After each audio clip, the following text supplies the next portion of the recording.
Well, folks, the Iowa women's basketball season is officially over as they fall in the second round of the NCAA tournament by final count of 96-62. I'm joined by my good friend Kachine Alexander, former Hawkeye guard and all Big Ten defender. Kachine, good to see you this afternoon. I wish it was under better circumstances, but we're glad you're here. I know a lot of disappointed fans, and we're going to have to kind of perform some therapy on some of these people, which is understandable after a loss and a season-ending loss. And it's, everything comes into perspective when you realize that it's a final game for several of some favorite players for so many people out there. But let's start at the top, Cash. Iowa got off to a 10-4 lead. Looked like we're going pretty well. And it was really at that point, the whole game changed, and it never changed back. Oklahoma went on a 16-1 run the rest of the way in the first quarter. And, I'll be critical real quick of the coaching staff. I just thought it was ridiculous you don't get a timeout called in there. I just 16-1 on the road in that moment in the tournament. You can't sit on 4 timeouts. That's my opinion, so I'll be critical of Jan right out of the gates here. I thought that was ridiculous. What did you see? What changed? What went wrong tonight? Well, I can agree with your critical analysis. You can't do that at all. Once they get to almost tying you, timeout at this point. Like, I'm not going to say it was in their scouting report because I don't know that answer. But it was definitely made an emphasis in one of those timeouts that Oklahoma had. because the assault that they had on us on the boards was insane. And to me, that's the game. Take everything out. They almost had more offensive rebounds than we had defensive. Yeah. Which is insane. Like, I think it was 24 O boards. Nobody's winning a game like that. No, right. You have no chance at winning a game if you're giving up 20 plus O boards. Right. I don't care if you shoot lights out. You're not winning the game. So to me, that obviously there's lots of other factors we could get into, but to me, that is the game. The game was won on the boards, and they made it a mission. Like, they were strong. They were bullying us down there. 2 and 3 rebounds a possession. We just looked like we withered. Like, it was just like nobody. I don't know what was going on with Sydney. It could be, just the stress of it being potentially your last game because you're not supposed to win it, right? So maybe it was the stress of the last game, but she played the softest I feel like I've ever seen her play. Yeah. I expect others to play soft, but I did not expect Sydney to play soft, especially when it came to rebounding. That was pretty eye-opening to me, and I kind of knew we were in. What is going on with these bold letters? What, you got a problem with bold letters, Kachine? Yeah, what's going on here? You feeling some kind of way? Yeah. I celebrate the last game. I get real fancy. Okay. But yeah, to me, that was really it. Again, you could go back. You could talk about refs. You could talk about coaching. You could talk about certain players not stepping. I mean, you could talk about other things. But my mindset was the number one thing was the boards for me. And we didn't win in any category, honestly. I don't think we won in anything. Yeah, I'm just looking through the offensive numbers. There were really 3 players that did. 3 players that did a bare minimum offensively. I mean, you literally have. I'm looking, making sure there were 3 players that's on Iowa's roster. Think about this: 3 players in the entire roster that scored 5 points or more. Only 3. Everybody else scored less than 5. Hannah Stolke scored 10. Kylie Feuerbach scored 14, and Lucy Olsen scored 20. And I thought Lucy was pretty good tonight. Mm-hmm. Like, that's what's crazy about this. I don't think anyone else was, but I actually think she was pretty good. She was the only one that had any fight, honestly. I mean, I will give Kylie Feuerbach because that's not normal for her, so I'll give her that. She showed up today. I thought defensively she flip-flopped today. I felt like defensively she was getting beat left and right. But then offensively, she was a different player. So it's almost like she flip-flopped. I don't know if she was focused more on offense. I don't know what was going on. But I felt like she got beat a lot more today than normal. I don't know that she was more focused offensively. She just made threes. I mean, whatever you want to call it. Well, it's not okay, right? It can't be okay with her, because that's what she's there for, and that's what she's coming back next year for. Now, I know there's going to be people in the chat here this afternoon because can I just be honest real quick? And this is going to rub some people the wrong way. I'm kind of getting tired of the people bashing on Aaliyah Guyton.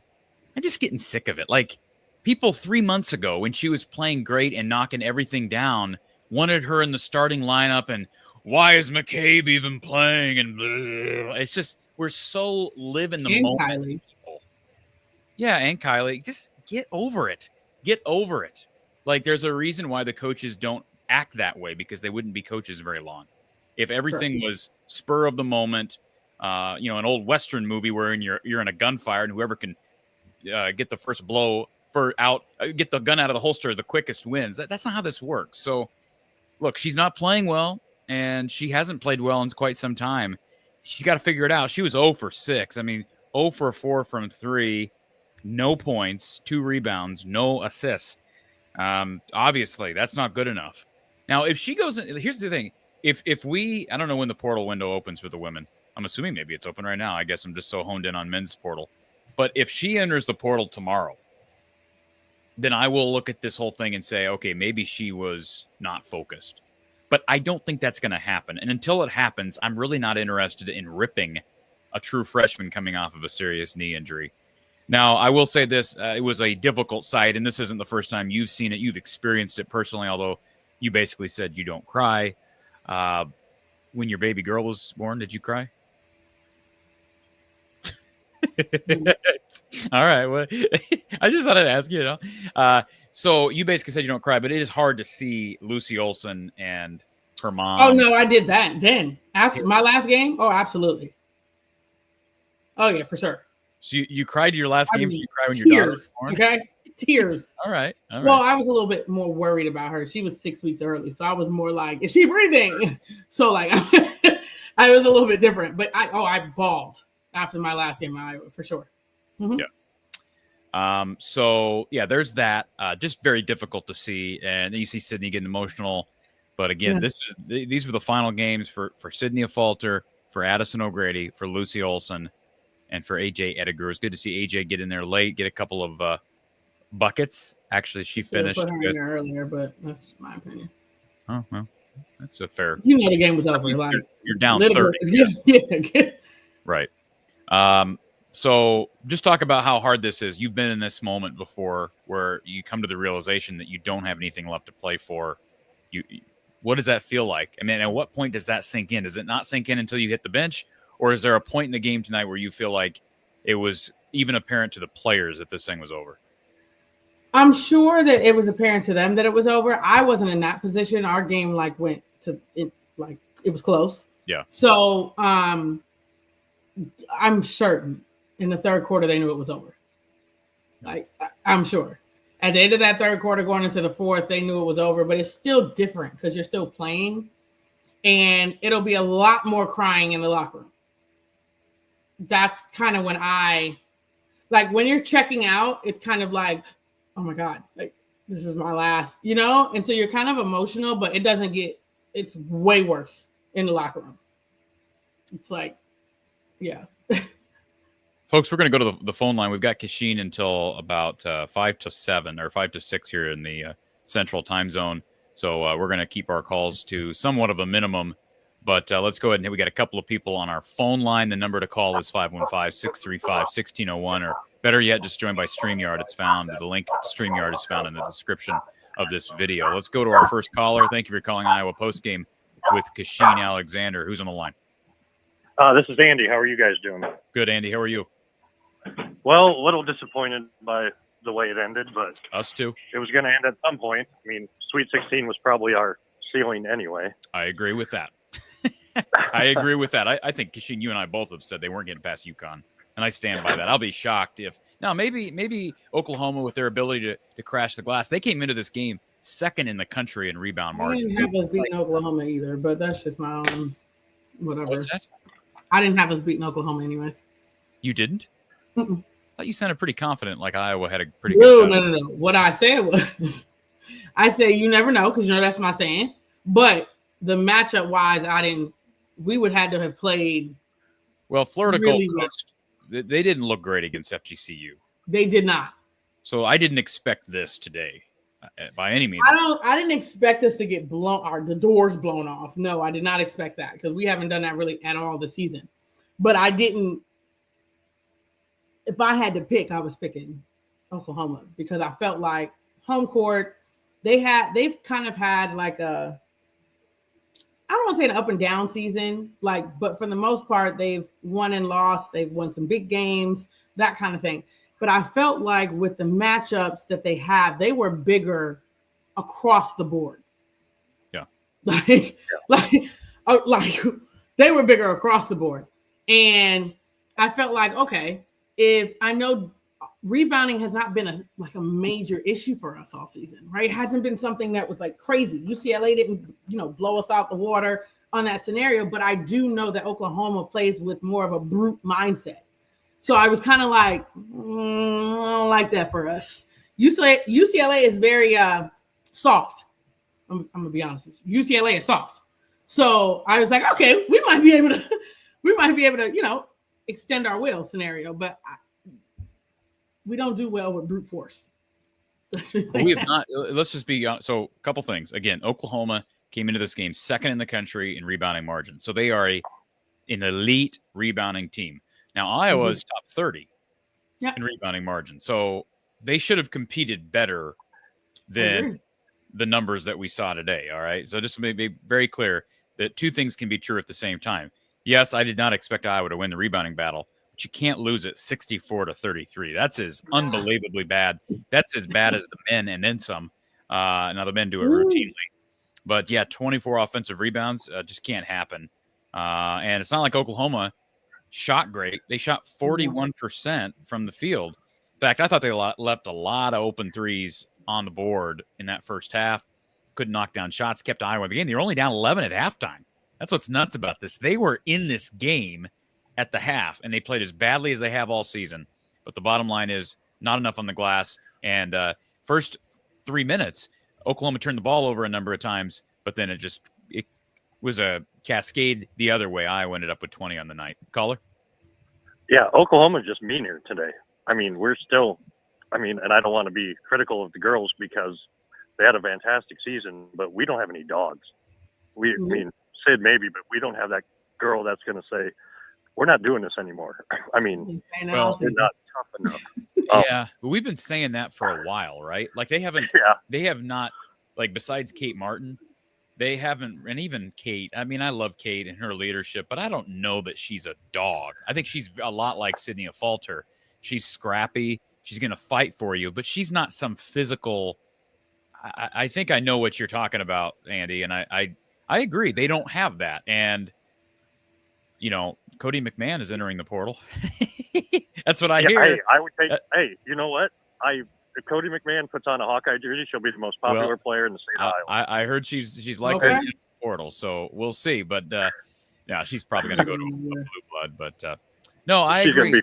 They lack a degree of toughness, and I don't think it comes in via the freshman class. With all due respect to the three people coming in, Journey Houston is not that.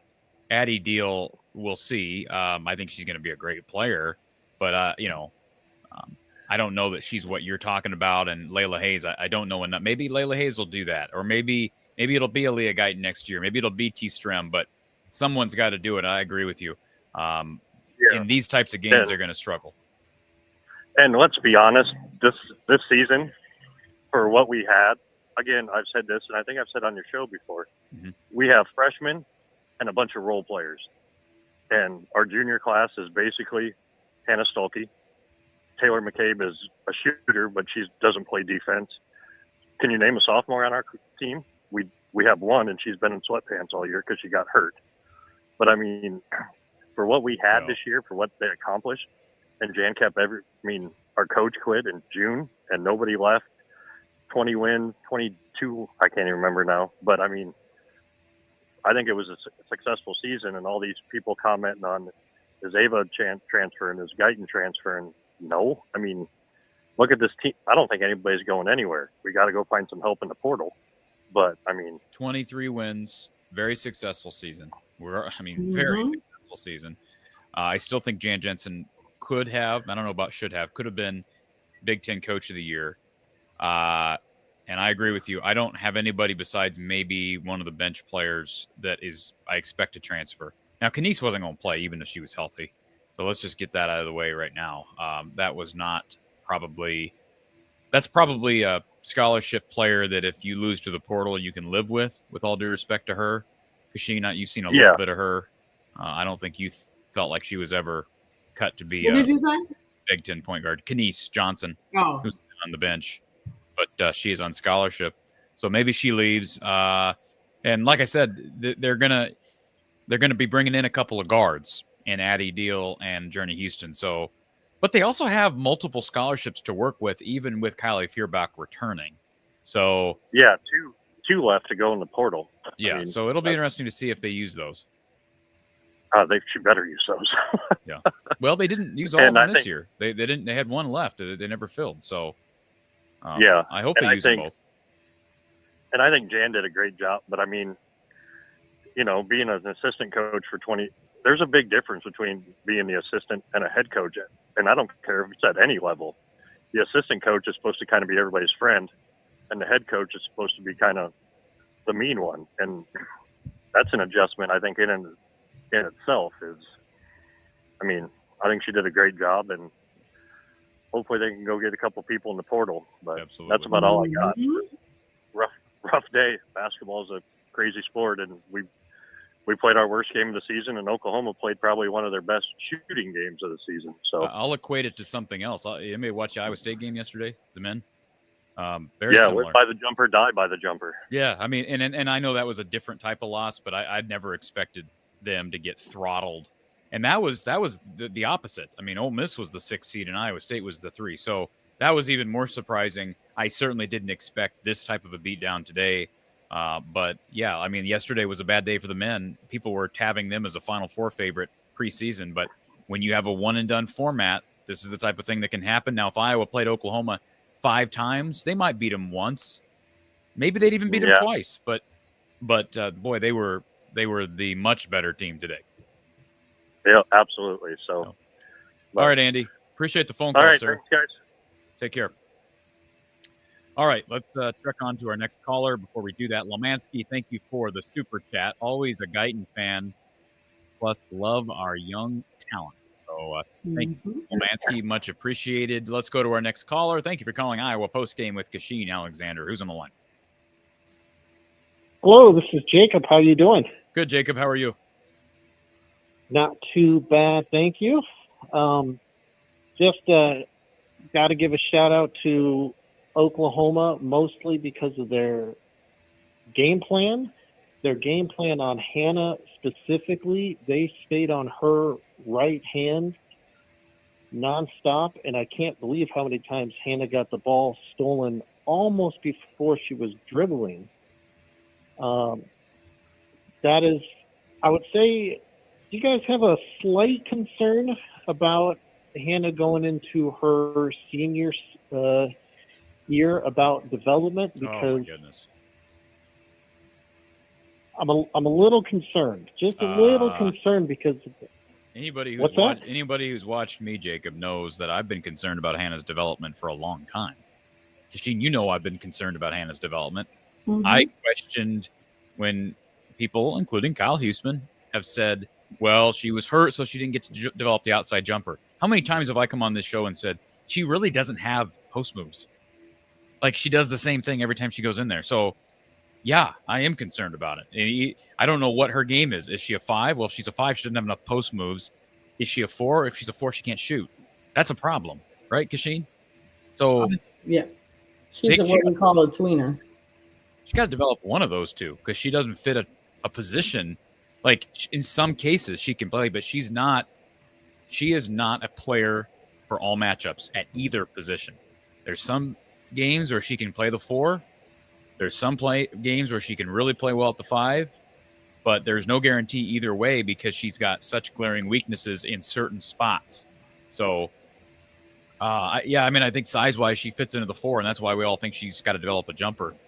But it hasn't happened yet. She's going into year 4, so it's not just about this past offseason. Yeah, and I'm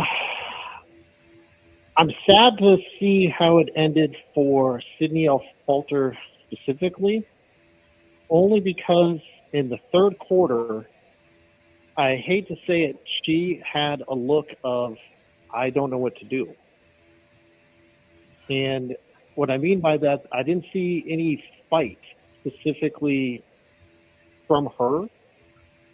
And I was a little sad to see that because even though she's limited in certain ways, she would always try to outwork and out hustle.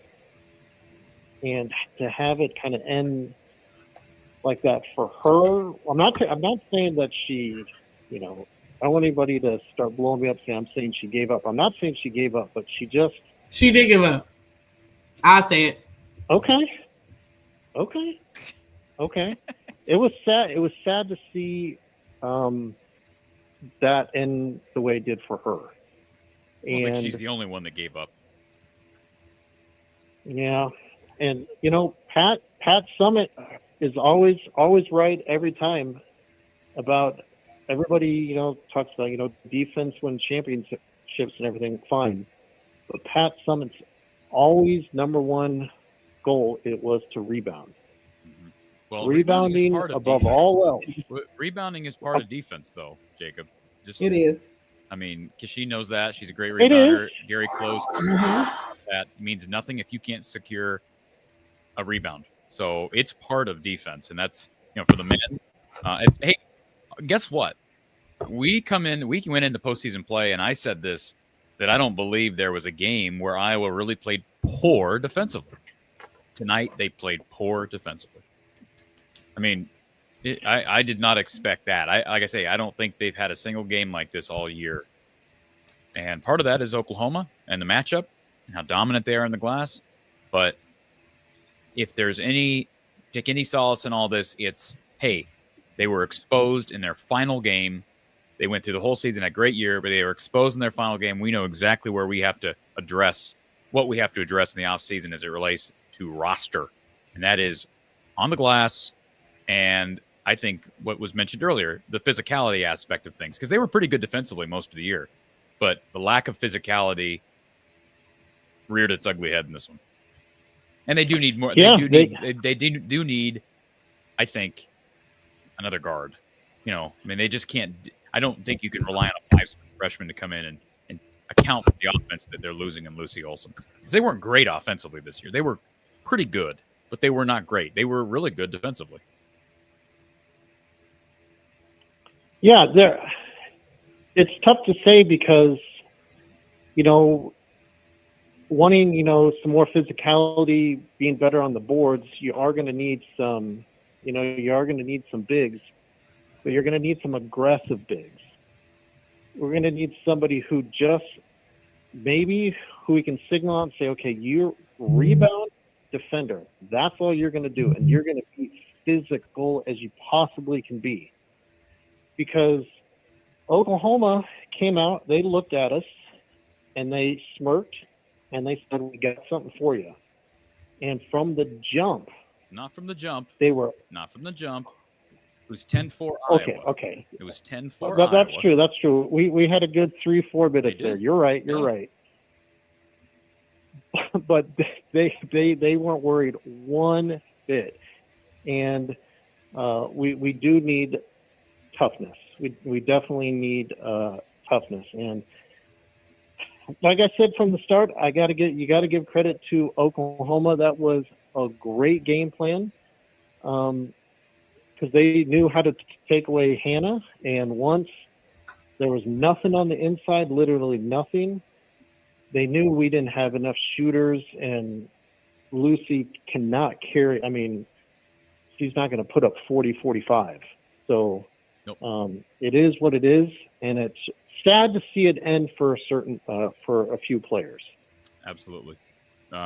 Jacob, thank you. I've been enjoying your calls all year. Anthony Davis is returning tonight, so there's hope for Dallas. We'll talk to you next time. Okay, bye-bye. Thank you, sir. All right. Yep. Tough for all of those. Anything you want to unpack there, Kachine? Boy, I mean, this comment's unbelievable. Tyler says his first marriage went better than that. Oh, mine too. That's good. All right. Let's go to our next caller. Thank you for calling Iowa Postgame with Kachine Alexander. Who's on the line? Angelo. Hey, Angelo. Yeah, just a rough game. That team was hitting threes out of their head, man. It was just like, I couldn't believe some of the threes they were making. I tell you that there were a lot of open ones in that first half, though. Right, Kachine? Yeah, but there's a girl that hit like a 30-footer. I'm like, get out of town. Sure. Like, but here's my only response, Angelo. If you keep giving open shots over and over again, Eventually. Yeah, exactly. Eventually, you can expect somebody to knock them down. And the other part of the other part of this is, Kachine, I saw some people on social media at one point complaining that Iowa stayed in the zone way too long, and that was my thought as well. I'm like, you're giving up all these open threes, and they're not falling yet, but you're still getting slapped. And eventually they're going to start going down, and they were carving up the zone everywhere. They're going high-low on it. I mean, they were doing everything they needed to do, get the ball in the high post. And once you get in the you get the ball in the high post against that team with their length and their size inside and Beer's ability to create space around the rim on the block, it's over. So my question to you is, did Iowa screw up as it relates to in-game coaching on the defensive end? Here's the problem with zones. You become susceptible to offensive rebounding, even from the worst rebounders, because you are not matched up with a person. Right. So it's harder to box out. Right. So now you're talking about trying to do that against one of the best rebounding teams. It can cause defense. It's not like their defense was. It didn't feel like their zone defense was effective with much of anything. Yeah, they missed. There were shots missed that were then offensive rebounded, but it's not like those were contested shots. I didn't think the zone was effective really anywhere. Correct. And I mean, if you were going to zone it, you might as well have doubled Beers. That's the reason why you're doing it. So, like, you might as well just have paid man and double her. She's like, you probably would have been better off doing that than the zone that we played. I will say this, though. Our zone did not look normal. I will say that. I think that we played zone before, and it looked more active than it did today. That also, you have to contribute to that. I don't know what was going on. Like, our hands weren't high and wide. Like, we just seemed like we were just in it on our heels. In a zone, you have to attack it. You have to, like, I don't want to say scare them, but you kind of have to be intimidating. Big hands, wide, so it doesn't feel like there's so much space. But they were carving it up. And I'm like, okay, yeah, we got to get out of this. Yeah, and I think also we got to start working on girls that can do like Caitlin, do a step back three, because we got so many girls that are just spot up shot 3-pointers and they are right in our face. Well, McCabe couldn't get a shot off because they were right in her face. I mean, it was just the team looks way bigger than us. I think he needs somebody that can create their own shot. That's what he needs. Somebody who can create their own shot. Yes. Yeah, I mean, Lucy can't. I mean, she did her best. We gotta have some other people create their own shot. But didn't that team look huge to you guys? Well, when you get out rebounded minus 33. I didn't understand why we didn't put Addie in quicker, or I don't, put somebody big in there to get some rebounds. Ava was getting pushed around today? Well, Ava was in there. Ava Hayden was in there a lot. I know, but did anybody notice how she was getting pushed around today? Everybody got pushed around. Everybody got pushed around. We looked small. We got to get the weight room. No, hold on a second. I'm not going to let Cash get off like that. This is one of the best bigs and one of the biggest bigs in the country. Oh, no, I understand. Do you remember when everybody was giving me hell about playing Ava with old girl? There was a reason. Lauren Betts. But you told me, you just told me earlier that UCLA is soft. You just said that. Hold on. UCLA as a team is soft. Okay, Lauren Betts. I said Lauren Betts is Lauren Betts. Okay, she's 6'7" and she is okay. Yeah. And I had said I saw Lauren Betts elbow a girl yesterday, right in the ribs. That's not my point. She's strong down there. She's strong down there, regardless. Beers is big, but Beers is also girthy. She is. Whereas Betts is long. She's just long. But she's also not like skinny long. Like she's got some. She was moving everybody. Yeah, I just don't know that she would have been able to move. You think she would have been able to move Hayden as effectively as Beers did today? I do. Okay. I still do. There's not many post players I feel like that can move like that. Beers is one of them. She's what Addie could be. If Addie had agility.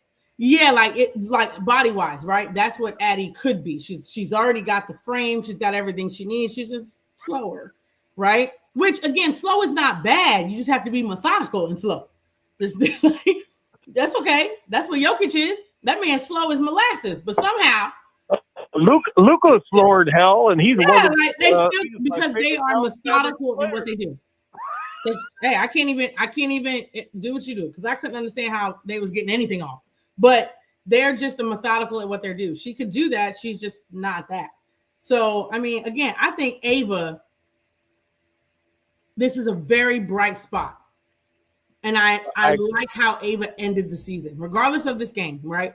I love how she ended the season because that's going to propel her through the summer. You always want to end well because that's always like a good kind of momentum. I don't like the way Hannah ended the season. I don't like that. I don't like the way Aaliyah Guyton ended the season. However, I will say that Aaliyah has a little bit more, I don't want to say dog in her, but she's got a little bit more fight because of her dad, right? In the sense of like, no, we gonna get in the gym. We about to get in the gym. We ain't doing this next year. She has that about her. So I'm okay in that aspect. Hannah just makes me a little bit nervous with that. And I hope I'm wrong. We seriously got to get in the weight room. This team looked like grown women compared to us today. Yeah.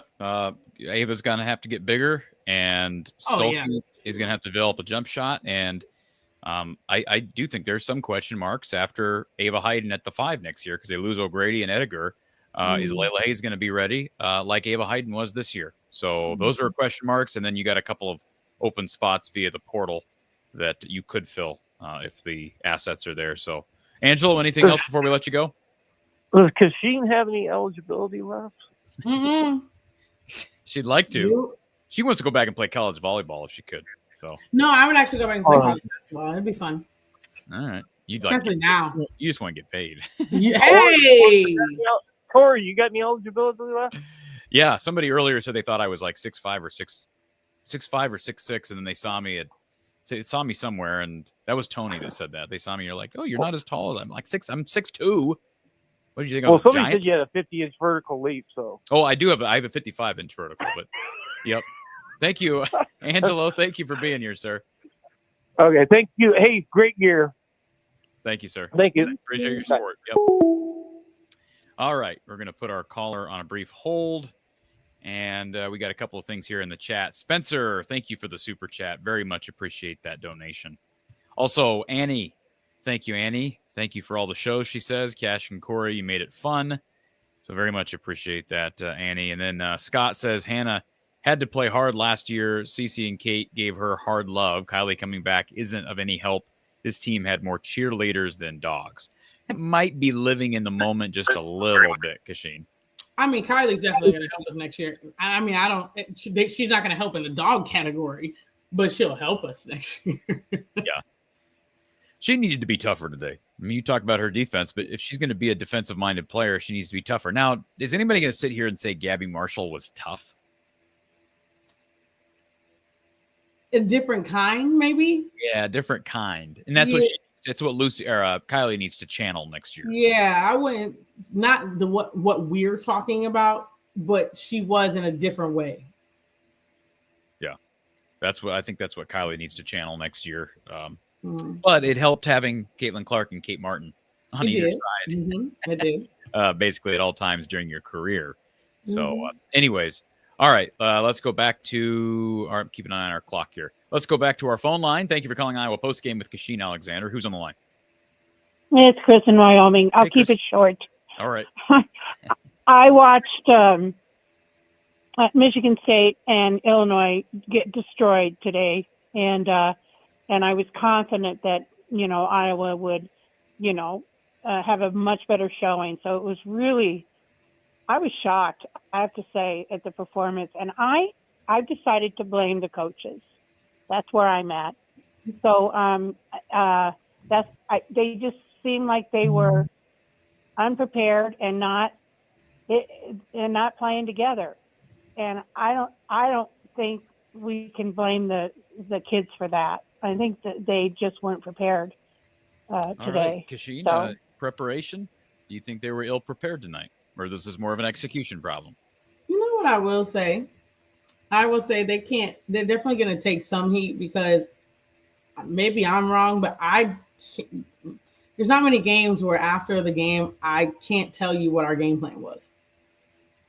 Now, it could have just been very poorly executed. Like it could have been that, but at least I'm usually like, okay, I see what we're doing. We were going to give them this, or we're going to give them that, or we're going to take away this. I don't know what that is. Like in this game. And again, we just played so bad. It's hard to do that. But I don't know what our game plan was. I have no idea. That doesn't happen often because of the way I see basketball, but I don't know what it was. So I'm not 100% against it. I just know sometimes as a coach, you can have a complete game plan and it makes sense, and they go out there and they don't listen to you. So I know I've been on both ends of that. Yeah, you've so been on the definitely, you've been on the end where you've been coached, but you didn't listen. I've literally told you that the girl's a shooter and she can't do anything else, and somehow she's rattled off 6 threes. Like, no, have you ever been on the end where you were told something by your coach and you didn't listen? not the whole game. Like, I might have had like 1 or 2 things. I might have had like 1 or 2, and I'm like, okay, you're right, my bad. Like, one of those scenarios, but not a whole game. No, because I want to win. So whatever you tell me that's going to work, I'm going to at least try to do. Chris? yeah, I just couldn't believe what I was seeing, because I know we're a lot better. And I did see Ava getting pushed around. That Beers was a beast. But, the being out rebounded, we weren't crashing the boards, and this is some terrible, terrible decisions with the passing, So I just felt like their heads just weren't there. And whose fault is that? I mean, so that's why I'm going to blame the coaches. All right, let's blame the coaches together. We'll do it together, Chris. How's that? Okay. All right. Okay. Yeah. United we fall. And exactly. So, yep. Yeah. Well, I guess I look forward to next year. Okay, Chris. We'll talk to you soon. Thank you. Thank you. Okay. Bye-bye. We've enjoyed Chris all season, as always. Mm-hmm. Debbie Brown is shocked by some of these comments in the chat. And then Mystery Machine says that Kachine is tough. We're not shocked by that comment, but some of the other comments apparently are somewhat shocking. So, all right. And then let's see. Marianne says Jan, it's Jan, not Jen. Jan was Christy Sides today. That's some strong criticism, Kachine. Okay. And Bo says, unfortunately, too many players just played poorly. So Thank you for the super chat, Bo. That's true. Can't argue with that. Jay Hull, Hannah has only one move. I've said that many times. Now, she draws a lot of fouls, but if she's not getting foul calls. Now, I don't agree with that intentional foul. I don't think people understand when you're going reverse layup, you got both hands on the ball and you're going up. The other arm is naturally going to go back up with it. Okay? It's going to go back up. It's not, what was the unnecessary swinging? Is that what the call was? Come on. I missed it. So You missed that? I did. I had to take a phone call at work. So I missed I saw a picture of it. The only way that I could think, well, first of all, nothing that she did should have been intentional. Now, if you wanted to call offensive foul, I've seen that happen many times. And the only way of that doing is if you're displacing the offhand when it goes up, right? Like you're literally clearing her out. Okay, offensive foul, fine. I didn't see it. I'd have to watch it to see what it is. But if she literally just went reverse like this in the same movement as the ball and she just happened to clip her, no. But if she did go up and kind of like displace her this way, then yeah, I could see it being an offensive foul. But intentional, it's crazy. Yeah, that's insane. So that shouldn't have been a call, period. The problem is, again, we need to change the language of this. If you want to call it flagrant, the language of the call is dumb, but that's just how it is. Dan says we don't need home games in the NCAAs anymore. The game is expanded past that. I don't know that I'd say that just because advantage Iowa, because they are so good when they're at home, so much better than a lot of teams. Now, that was a good environment today, but it's helped Iowa the last several years, so it's easy to say that now, but I can understand where he's coming from as well. Steve says, I would like to make sure that everyone realizes South Carolina lost by 30 at home earlier this season. Try not to get sour on the season after one game. Let's go to our next caller. We got James here joining the post-game show. Hey, Thank you, James. How you guys doing?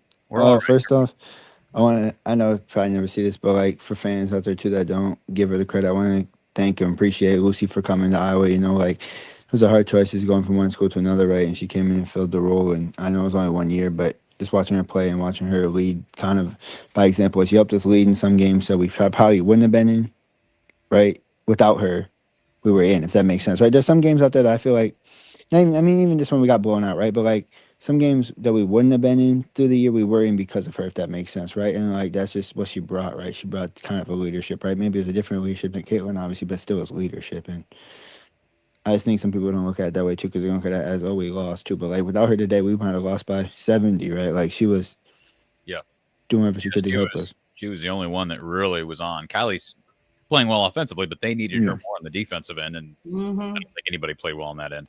Yeah, no, for sure. And then I messaged you where I was getting frustrated just with what we were doing. Like sometimes the looks weren't there on the high-low, and we kept trying to feed the post when the look wasn't there instead of swinging it, and maybe you get her to readjust her positioning, instead of her readjusting her positioning by swinging it, you literally just trying to force it, and it wasn't there sometimes. And I'm like, why do we keep just forcing it to the same spot the whole time? It's not there. And you can see it's not there either. As a guard trying to throw it in, you can see if it's there or not sometimes, right? You could tell, oh, it's going to work, it's not going to work. And you're just trying to force it in there, and it was frustrating. I mean, that's kind of how they got on that run, too, in the first quarter. When they got on that run, right? We kept trying to force stuff inside, and they started going on that run. They hit some shots. Got some layups from transition, hit some shots after that too, and that's kind of what got them on that run, was us trying to keep forcing it inside. I can agree with that. Yeah, I think they reverted back to some of their older ways, and I don't think Oklahoma's not some great defensive team. I think the biggest challenge here, I think the biggest thing is, Kachine, this team has not played down as much. It's kind of somersaulted, right? It kind of snowballed, I guess is the better word. It just kind of one thing led to another, and then the turnovers start to stack, and they're not used to playing. They haven't lost this year by 20 plus. So this was unprecedented territory for this group. No, but speaking of next year, the real question I have is, and I know Cash just kind of said this, but like, so let's say everybody comes back, right? And I don't know if it's going to happen, right? Let's just hypothetically say everybody comes back. We have 2 open roster spots.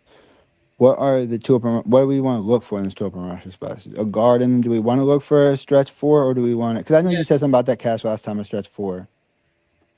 I did. I think you need a scoring guard and a stretch 4. That's what I think you need. I agree with you. I was just wondering what your thought was. I know you said something about a stretch 4. And what do we do? So you have Hannah at the 5 and then Ava's the backup 5? No, that has nothing to do with that. Hannah's going to have to bust her ass. That's what she's going to have to do. Yeah, okay. I didn't know what your thought was on that. She has no competition right now. Yeah. I agree with you. Tegan Mulaney can't turn into a stretch 4? Tegan Mulaney is not competition for Hannah. Yeah. Why? Meaning, Tegan Mulaney, okay. Tegan Mulaney played like no minutes, really, in her freshman year. She showed no sign of life. Okay. Well, no, but she was playing more than other people, more than Callie Levine and Kenise and all those. Only because we had to. Need. We don't have as much size. So next year, Hannah has nothing. Like we already know for a fact, 9 times out of 10, Hannah's starting. 9.5. Okay. Bringing in a stretch 4 now gives you options. As a coach, you want options. I don't want to just solely be stuck on Hannah. I don't want that. I want to have options. If I want to move Hannah to the 5, I can. If I want to move Hannah to the 4, I can. If I want to play Hannah and the new person at the 4-5 for a possession, I can. But really all we have is Hannah and Ava. We don't have nothing else really behind that that has showed that they can play college basketball, right? Like Tegan Mulaney ain't gotten that much time, so we can't really count her. We don't know what we're going to get from her. She's pretty much a freshman next year. Freshmen coming in, you don't know what you're going to get from them. So I don't want to hope.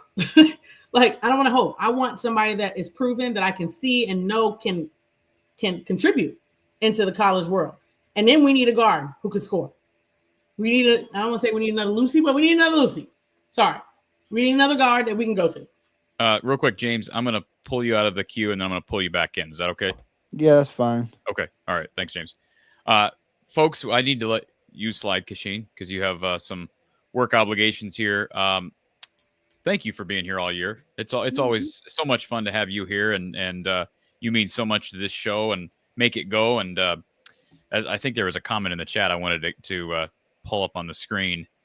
Well, first of all, Evan, thanking you, appreciating your commentary almost as much as we enjoyed watching you play for 4 years. And he says he watched every home game. So there are plenty of carryovers that did watch back in the day. And here's another user that Gene keeps it real, main reason I watch. So I think that is a sentiment of most people who are here. So we will talk. Let's talk. Let's plan on talking when the season's all over. And if we get portal news, we'll get you. I want to involve you with some newsy stuff in the off season because I think people are going to be as excited as they were last offseason with the departures of Caitlin and whatnot to know what's going to happen with this roster moving forward and know what needs to be done. So, Kachine, thank you for taking the time as always.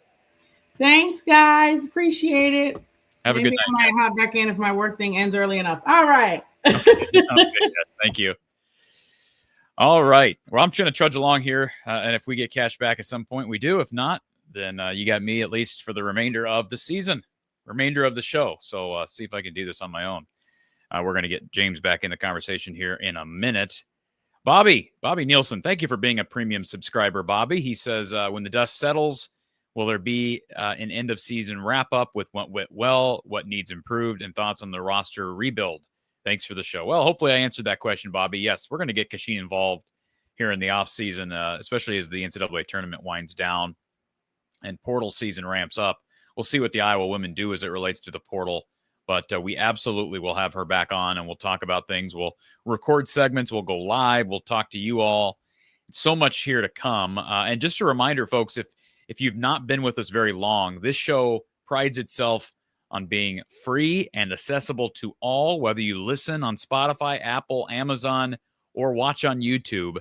But the only way we can do this is through your donations and through our sponsors. So please, if you're interested in sponsoring the show, you can email me at info@fromthehawkeyeofthestorm.com. That email is up on the bottom of your screen. Write it down. Shoot me an email, info@fromthehawkeyeofthestorm.com. Lots of great things coming, including during the offseason. Let's go back to James, who was on our phone line. James, welcome back in. I didn't mean to cut you short, but I needed to get Kachine slide. No, yeah, you're fine. You do what you need to do, obviously. And I know this is a women's show, but I didn't get on for the men's. So I was just going to tell you that I was excited with the whole process of how things panned out. I know people were up and down about the whole thing, but sometimes you wait. And I said I was nervous too, and the fact that the same thing Tony did, because I watched your whole other show too earlier, so I couldn't catch up. I watched it at least where he said he was nervous because he just didn't. The timing felt weird, and the timing just felt like it took a little bit, but they got there at least. The men's hire. Yeah. I was just saying, like, there was conflicting reports out there. I don't know if you've seen it, where some people are like Eichel was like, it's close to being done. There's other reports from the people at Drake, like, it's not close to being done, so it kind of was like conflicting reports kind of thing, and that's when you don't know actually what's going on when you see conflicting reports from two different sides, right? Well, yeah, all I can say is sometimes certain stories are best left for certain people. Yeah, no, I'm just saying officially, and yeah. But some people are real concerned with being the first to break something. I can tell you this. I shared it with our premium subscribers. Yeah, well, I seen it because that's why I messaged you, because I seen it when I said something and you said something. But yeah, I didn't expect anything to be announced on Monday. And yeah, they were working through details over the weekend. So, and it sounds like Drake made a last second push. So you until it was officially official from Iowa. There's always an opportunity. There's always a chance some guy reneges and goes somewhere else. But huge win for Beth Getz and that administration. It's her first big hire as an AD. Yeah, no, for sure. But now to the girls' side, because I didn't want to ramble on about the men, obviously. This is the women's show. Just happy with the way the season panned out, on the fact of I think a lot of fans outside of Iowa kind of thought, oh, Caitlin Clark, we had no Caitlin Clark. Iowa's not going to be anything, right? Like, not us, but people outside of Iowa, right? Outside of the program, right? Outside of the fan base. Kind of thought, oh, they don't have Caitlin Clark. They're probably not. And obviously, we weren't as good as we were with Caitlin Clark, right? But they're probably not going to be really good, right? They're probably not going to be that good, right? That's what I think most people thought. And, like, I feel like we had kind of 6-4, not the way it panned out, obviously, but it's a tough draw, right? Oklahoma's a tough draw. UConn the next round would have been an even tougher draw, right? Just how the bracket kind of panned out, too, if that makes sense. But, like, I don't feel like it wasn't a successful season. I feel like it was successful enough to be like, you had a lot of young girls you had to play, right? And obviously, you wish maybe they would have carried you a little bit farther, but it's kind of hard, like I said, to get farther in that bracket, right? Like the way the bracket panned out. I don't think they were getting past. I don't think this team was getting past the Sweet 16. Yeah, I for sure. Don't think they were equipped to beat this UConn team. In the past, they have beaten UConn on their way to a championship game. Was it last year they did that? I think. Right? Yeah, 2 years. It might have been 2 years ago. One of the two. But I mean, I just don't think they had the horses this year, anyways. And turns out they didn't have the horses to beat this Oklahoma team. I'm sure they had them scouted well. I didn't scout them out as well as Kachine probably did, just from her knowledge of and you also landscape. But I know they didn't play nearly as well the other night against FGCU as they did tonight. Yeah, well, and for sure, and it's also weird for them too, because if you watch, they kind of got in foul trouble. Like Regan Beers fouled out, but then obviously the Cedar Valley person in me was Sahara winning. When Sahara got her chance in the first half, she did really well for them, to carry that load of when Reagan Beers wasn't in the game, right? And obviously it's conflicting for me, because I want to see people I know do well, it makes it a little bit hard. But it just was tough, obviously, tough draw. And I think they bring everybody back except for probably Kenise Johnson, Etienne. Do you think McCabe stays? 'Cause I know she was mulling transferring last year. Where's she going? Where would she go? I don't know if she was mulling transferring last year though. Like I know last year she was mulling transferring. Why would you leave? Why would Taylor McCabe leave Iowa right now? I'm just saying that she was mulling it last year, so I don't know if she still is gonna mull it in the offseason. Who said she mulled it last year? She said it last year. She said it in the thing where she was considering like she can mull it all she wants, but it might not be a great decision. Yeah, I'm not saying it is, but I'm just saying she said that she was like she thought maybe she because people she didn't play as much as she thought last year, something like that. So she was like this and that about this, and I know she played more this year, but I'm just saying that's just what she said, so I didn't know. Yeah, no, I would be surprised by that unless she just wants to play for Nebraska. I mean, maybe she has this. Do we know? Is she still dating Owen Freeman? Because Owen Freeman. Not that I know of, because I've seen him posting with the different girls this season. So what? You saw him? You said you saw him? No, it's like Instagram. Like on Instagram, he had a different girl like in his post or something like that. I also don't know if it's like related to him or not, so I can't quote that part either. But we don't know if they were dating. Okay. Yeah, I should have even asked. Why did I even ask the question? Hey, maybe she's got some tie to Nebraska and she wants to be back at home. And if she does, so be it. She's a really good 3-point shooter, but there have been plenty of games where she's completely shut down, and that's the nature of the type of player she is. Now, I do believe she's improved defensively. She's become a better rebounder, but boy, she wasn't good tonight. But a lot of people were off tonight. Yeah. So I'd love to have her back. She's starting here. I don't know that she's going to be starting at any other high major programs. She may be she'll go down a level and start. Maybe she could start for a Nebraska, but Nebraska's pretty good too. Yeah. And they've had good shooters. So we'll see. Yeah, it's interesting to see how it will pan out, but I'll let you go and get on to the other callers. But enjoy you guys' night. And obviously didn't pan out the way we wanted to, but we're always here to support no matter what. Okay, James. Thank you, sir. Always enjoy your calls. Sure. All right. Boy, I don't agree with this. John says, coach, let them quit. I don't agree with that at all. First of all, you're down 25-30, fourth quarter. Game's over. So, and they also know this is their final. Several of these players, they were done for the year.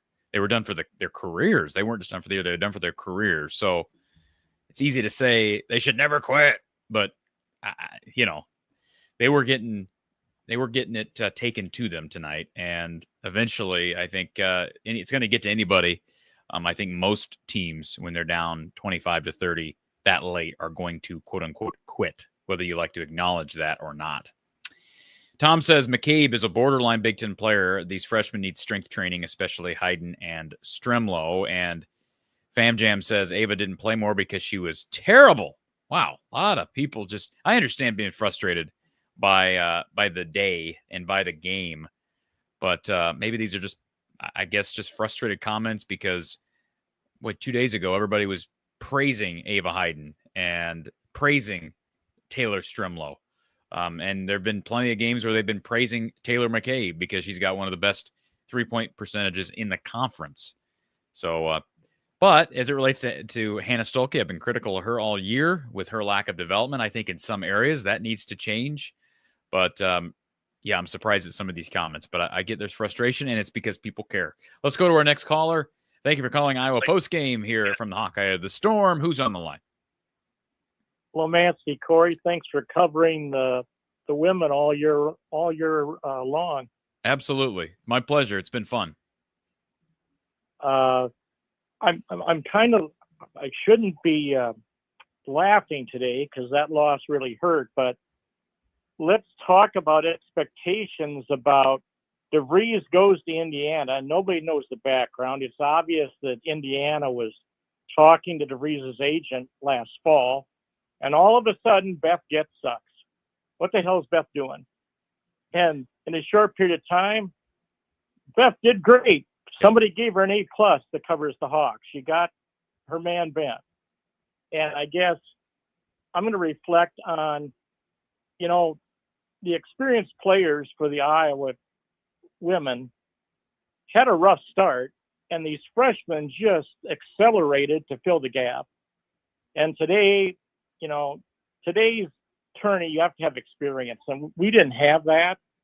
So I don't know what you think, Corey, but I think you alluded to it with one sentence earlier. It was so obviously that, to me, that Oklahoma has more talent. Plus, the key thing that Iowa does is they penetrate and they dump off to a big for a layup, whether that's O'Grady, Stolke. They were scouted. All those passes were intercepted, and we didn't throw it out to the three-point line. But I think these expectations, if you would just step back a bit and look at what we lost and where we ended up, what a wonderful season. What a wonderful season, can't take a shot at any player. I just can't. Well, they've been that's what's like the people who have been ripping on Aaliyah Guyton for the last month have been ripping her during the win streak.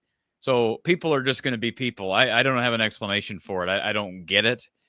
I don't know where it comes from. They just want everybody to play great all the time. And, it's just like these idiots. I hate to say it, but they're idiots in the comment section of these videos that act like you're the idiot for defending someone like Aaliyah Guyton. Like, anybody with a brain can see that Aaliyah Guyton shouldn't be playing. Well, I guess Jan Jensen and the staff they don't have brains because they continue to play her. Why do you think that is? I mean, why do you think that is? Nobody's arguing she's playing well right now. Nobody has argued that. But you obviously don't understand how this works. You obviously don't understand coaching and development. You obviously don't understand the impact an injury has. You obviously don't understand the roller coaster that is a true freshman year in the transition from high school to college. You obviously don't understand how to manage rosters and manage confidence. And I mean, all these things go into decision-making, in-game, pre-game, etc.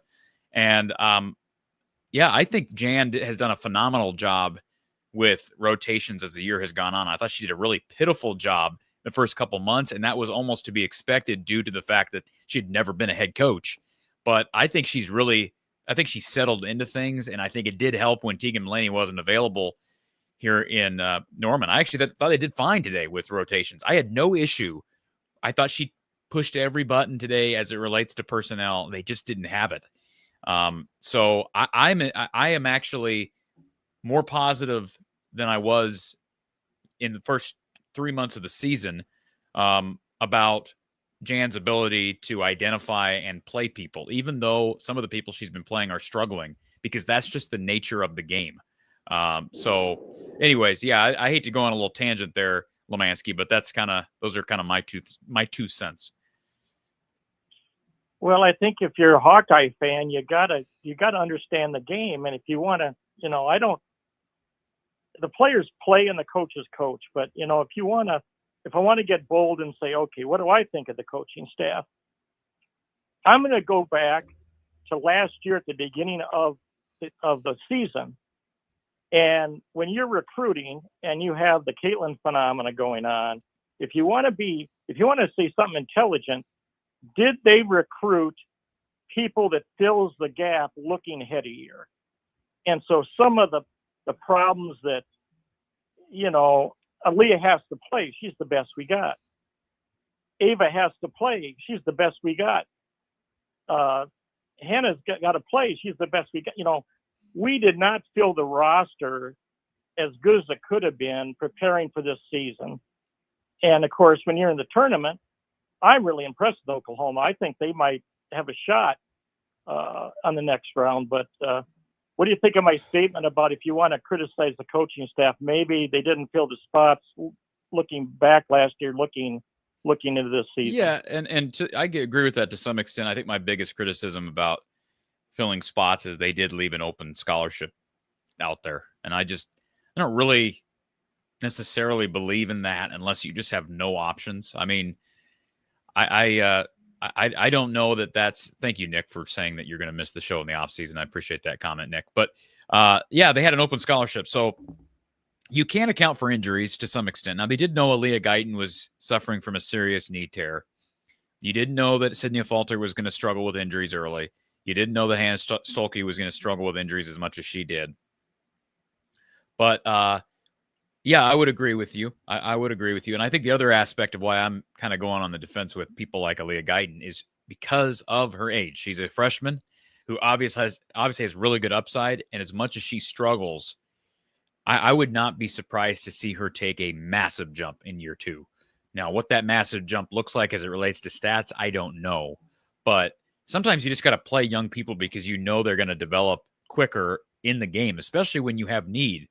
You kind of kill 2 birds with 1 stone, and there are going to be some growing pains, and we saw that the last couple months of the season. But there was a stretch where everybody loved her. They wanted her to start. They wanted her to shoot 3. She couldn't miss from outside.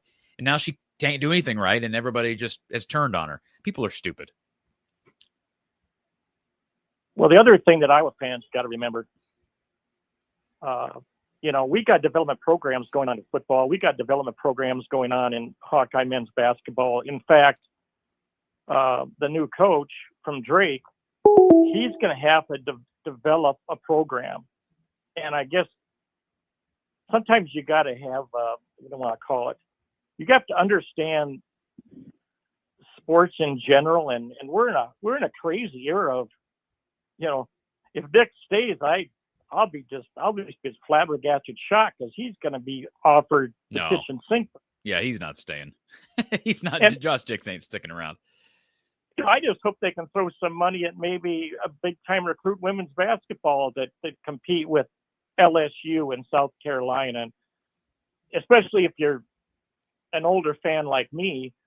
And I have great Iowa State fans, and they've already lost people to Portland, Iowa State, and they have the same fear that I got, is that Iowa and Iowa State, we have to develop, because we never will have, I don't want to say never, but we're starting this new phenomenon in sports. It's pay for play is what I call it. And so I'm very pleased with the change of Hawkeye football with Beth Getz. I'm pleased with Beth Getz' leadership.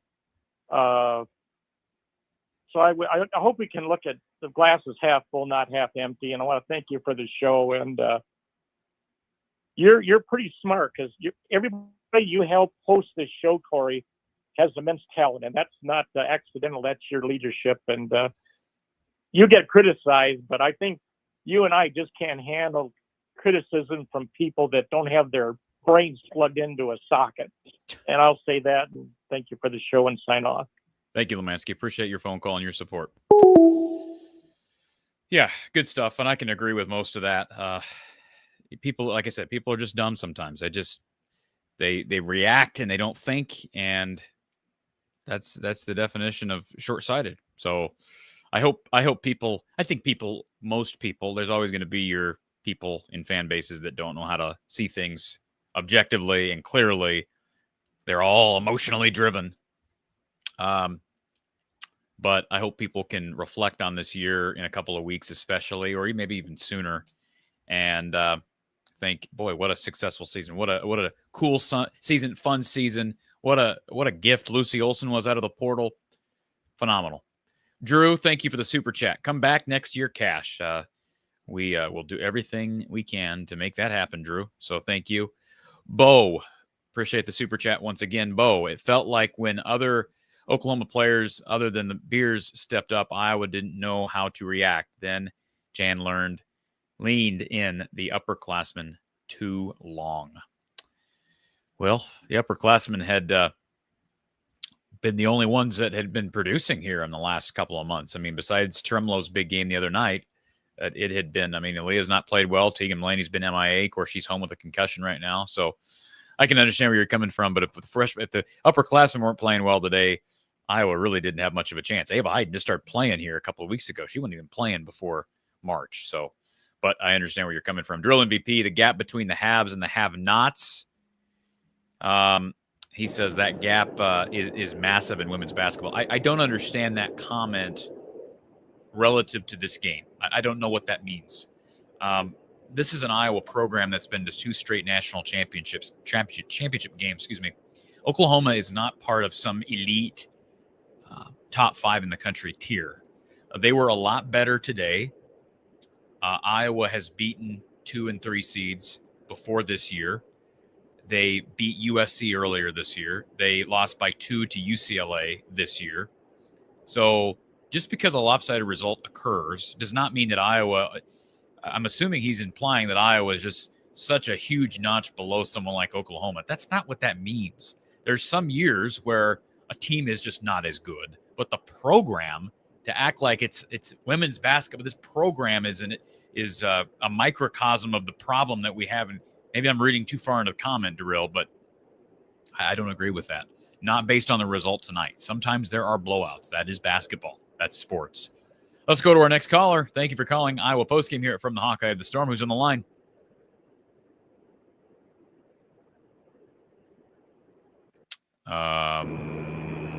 Hello, you're on the air.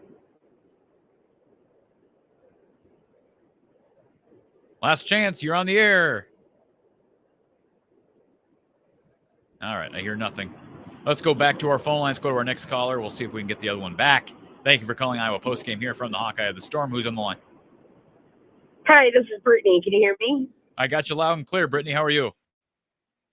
How are you? I'm doing all right. I wish we had a better result to talk about, but I'm still standing, so that's good. Unfortunately, I was in the office today and was not able to watch live, but I caught probably the last 5 minutes of your talk about the Iowa women's basketball program. Okay. And I just want to preface this by saying that I have been a lifelong women's basketball fan, followed several different programs since 1997, Old Dominion and Tisha Penicharo, okay? Okay. And I want to put Hawkeye fans at ease. All right. The Iowa women's basketball program is a lot healthier and is built for the long haul, especially since Jan was hired as after Lisa left. Yes, we are, spoiled because we've been to 2 back-to-back national championships. Yep. But we are looking at a lot of youth, and that youth is only going to get better. Think about Ava with a summer with Jan Jensen in her corner. You have to remember the young talent we have coming in. They're going to be growing pains for this program for a year. And when I say growing pains, making it to the round of 32 is not a growing pain, in my opinion. No, not much. But that's just, not at all. So, the Hawkeye fans panicking or stressing out about this, it'll all be okay. It's in a lot healthier place than it was, I would even say, post Megan Gustafson. But you have to remember the last, Caitlin Clark's first year, where did they make it? They made it to the Sweet 16. So we made it a round less than Caitlin Clark's freshman year. Everybody, it'll be okay. We have you have a gem here in this Iowa women's basketball program, and nobody should be panicking about it.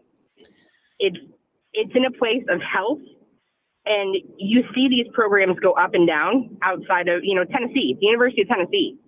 Think about them. They fell off after Pat Summitt. They fell off completely and are just now getting back to the Sweet 16. Iowa is still relevant in here. They're having conversations. They're still selling out arenas.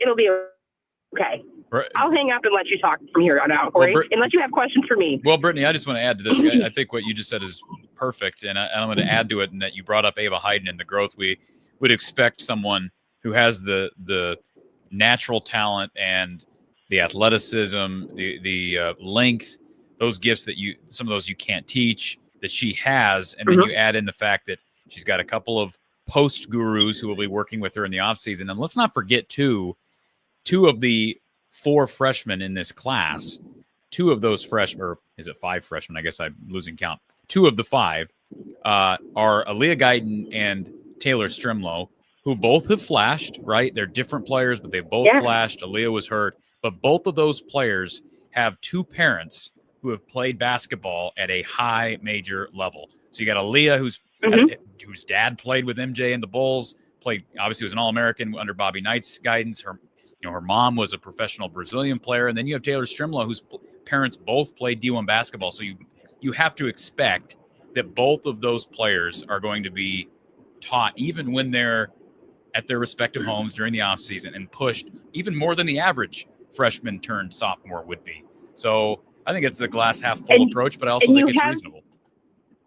You have Raina Harmon there, who I think goes really under the radar. And maybe I'm biased because I'm a Central Michigan alum and went to school a couple years after her and before Molly Davis, okay? Okay. I'll preface that. I may be a little biased here, but her ability to bring guards along. Why do you think Sid Affolter made such a jump from after her sophomore season? Well, it's Rena Harmon. Yeah. I can't. I mean, the development of talent, like they're getting bigger talent since Caitlin, but you have to put those two together, right? They're getting better talent since Caitlin and recruits coming in. Think about the development they did before Caitlin or during Caitlin and what they brought them to. Now imagine those with like the athleticism of Ava Hayden or the D1 and basketball background of Aaliyah Guyton and I think Stremla was who you said. I can't remember, but you have, it's coming. You just have to give a little bit of grace, be patient, and be grateful. Because I've seen programs rise really quickly and fall really quickly in my almost 30 years of watching women's college basketball. You also, and one more thing before I let you go, Brittany, you also have one thing we've not really brought up. You also have a 5-star guard who's top 10 in the country coming in from Southern California next year. And you can't, the significance of that can't be missed because they need guard help, but this is not kudos to Lucy Olson for coming in and giving them an unbelievable jolt of energy and leading this team to the second round of the tournament on the heels of what Caitlin Clark did. What big shoes to fill there. But now you have a player who we expect to be here at least 3-4 years. That's the future. So I agree with everything you said. And I want to preface this with Addie as well, Addie Deal. She's not Caitlin. Okay. So as Hawkeye fans, give her some grace. She's going to be different. Yep. Right. Not every 5-star recruit is going to be Caitlin Clark. We've gotten spoiled. And you have to give her grace. She's going to be herself. Like, she's going to be her own player. And you can't expect Caitlin Clark, another Caitlin Clark 2.0, because I've seen that on social media to come in. She's Addie Deal, and we have to acknowledge that and respect that. Brittany, appreciate everything you just said and appreciate you calling the show. Not a problem. Thank you so much, Corey. Take care. That's good stuff. A passionate supporter of this team, and I think maybe bringing a level of just down-to-earthness that we needed. I kind of wish Kachine was on the line for that call, but good stuff. Appreciate Brittany calling in. And let's see, I got a couple of things here in the chat. VMS, thank you for the show, Corey and Cash. Thank you for that, VMS. Appreciate the super chat there, the donation. And Laura, same thing. I didn't get a comment. If there was a comment there, Laura, I'll try to find it, but certainly appreciate the super chat to go along with it. And I'm just looking to see, we had someone else on the phone line that got disconnected. So our phone line is open. I'll be on here for a few minutes longer if we have more calls. And I just wanted to make sure that we didn't miss anybody in the chat. I see everybody pouring out in their appreciation for Kachine Alexander and all the time she took this year. She certainly is one of a kind, and this show would not be anything if it wasn't for her. So we certainly appreciate everything Kachine has given to this show and to Hawkeye Nation. I think just being able to build that relationship based on the feedback, just my own 2 cents, because I'm a Hawkeye through and through, but being able to hear from all of you and to kind of hear the perspectives of someone listening to it, people not only who did watch her right back in the day, but people who maybe weren't interested in Iowa women's basketball, but are learning about some of the great people that came before the Kate Martins, the Megan Gustafsons, the Monica Sananos, the Caitlin Clarks, even the Kathleen Doyles, because Lisa Bluter, I think some of what maybe she doesn't get credit for as much is the continued development of this program from start to finish. And, they're going to go through growing pains, as Brittany brought up in the phone call here just a couple minutes ago, with first-year head coach, very young team. But I don't expect that development to drop off at all. And a lot of credit goes to Jan Jensen for being able to fill in so many gaps this season. But it's been great to hear from one of the greats of the past in Kachine. And, we've had Sam Logic on the show. We've had Tanaya Davis on the show. So many greats. So we do appreciate Kachine for being here throughout the entire year. And let me see. I thought there was one more comment I wanted to get to. Sam reminding everybody, be sure you hit the like button. That is much appreciated. Takes literally a second. Just scroll down and do that. Thank you in advance. And I don't know that I've ever seen so many people. And we've got some great people that that help out with this show, like Don Patterson, like Gary Close. I don't know that I've ever seen so many comments, though, in the chat pouring out for a person who's co-hosted this show. I mean, everybody thanking Kachine. So, and Kachine's not dying. I mean, we expect to get her back on the show, but again, I think it shows the level of appreciation people have, not just for Kachine in the show, but for the program. And that's cool to see. We'd love to that's one thing that I would like to do is I'd love to get Lisa Bluter on this show. Maybe we can do that. Obviously, her first year off, understand she's enjoying retirement, and she still has supported the program throughout her first year of retirement. We'll have to try to do that. And we'll get Kachine on here at the same time. I'd love to get those two together. I think that would be fun. All right. Again, last call on the phone line. The number is 515-635-1601, 515-635-1601. Christy, thank you so much, Christy. She says, thanks for creating a great place to discuss Iowa women's basketball. Very much appreciate that, Christy.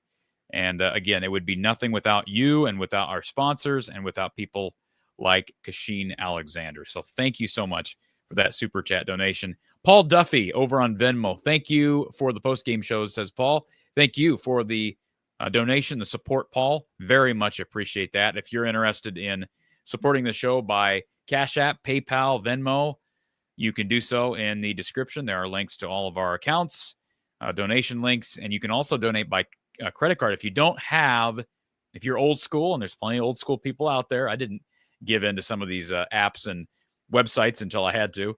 If you're old school and you prefer to make a donation by credit card, you can do so by simply clicking on the PayPal link, and there will be a link that says to donate, and you're able to enter your credit card information and either make a one-time donation or make it recurring. Either one is appreciated. And Melly reminding people, please hit that like button. We got about 500. Well, now it's down to 400 because Kachine left. We got about 400 people watching, and we need more likes. So please do that while you're here. Let's go back to our phone line. Thank you for calling Iowa Postgame here from the Hawkeye of the Storm. Welcome to the show. Well, hello, Corey. How are you? I'm good. How are you? Excellent. This is Trent calling down in Alabama. Welcome to the show, Trent. Yes, thank you. Again, I'm pouring out to Kachine too. I'm doing the same thing. Good. Kind of on that bandwagon. Very for sure. I enjoy watching your show and watching on YouTube and with Coach, with everything you do. Appreciate that. I want to agree with the last caller, the caller or two before that said that looking at it kind of glass half full with girls, because they really had a great season the way I look at it, because we kind of went in this rut when Jan started out in the first part of the year, and we went in that 4-game skid, and then everyone's just kind of like freaking out. And I know I was probably one of them too. I was like, oh, what's going on? But it was kind of for me, my personal opinion, I think it was kind of a learning experience this year for this whole entire program. Yep.